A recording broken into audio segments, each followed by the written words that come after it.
ইচ্ছে করে ঘুরি হয়ে। আজ আমরা কথা বলবো সাম্প্রতিক ভাইরাল হওয়া একটি সংবাদ নিয়ে। নাম সানাই মাহবুব, যিনি আবারও আলোচনায় কেন্দ্রবিন্দুতে এসেছেন। তার বক্তব্য উঠে এসেছে একটি চাঞ্চল্যকর ঘটনা। টাকা ফেরত দেওয়ার কথা বলতেছে, তাহলে সে কিভাবে বললো যে এই ধারণাগুলো আমি ভিত্তিহীন, যে ফেরত দেবো? এই তো শুনলেন আপনারা যে ফেরত দিব।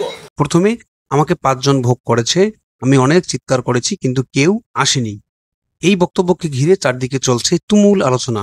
আজকের ভিডিওতে আমরা 5টি অংশে বিস্তারিত জানব সানাইয়ের ভাইরাল বক্তব্য, এর প্রেক্ষাপট, সামাজিক প্রতিক্রিয়া এবং এর প্রভাব নিয়ে।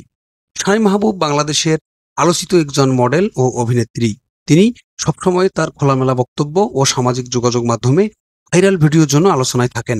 সানাই মাহবুব অতীতে তার সঙ্গে ঘটে যাওয়া একটি ভয়ঙ্কর অভিজ্ঞতা জানিয়েছেন।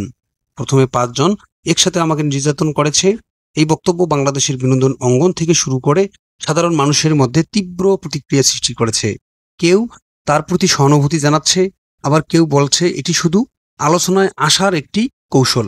ইন্টারনেট প্রতিদিন অসংখ্য খবর ও ভিডিও ভাইরাল হয়, কিন্তু সানাই মাহবুবের এই বক্তব্য কেন এত দ্রুত ছড়িয়ে পড়ল? এর মূল কারণ হলো ঘটনাটি ভয়াবহতা এবং তার প্রকাশভঙ্গি। যখন কেউ প্রকাশ্যে নিজের জীবনের সবচেয়ে অন্ধকারময় অভিজ্ঞতা শেয়ার করে, তখন তা স্বাভাবিকভাবেই মানুষের দৃষ্টি আকর্ষণ করে। অনেকেই মনে করছেন একজন নারী হিসেবে সানাই সাহসিকভাবে তার অভিজ্ঞতা প্রকাশ করছেন। তাদের মতে এই ধরনের ঘটনা সামনে আসা উচিত, যাতে সমাজের সচেতনতা বাড়ে। অন্যদিকে সমালোচকরা বলছেন সানাই ইচ্ছা করেই এমন বক্তব্য দিচ্ছেন যেন তিনি আবারও ভাইরাল হতে পারেন।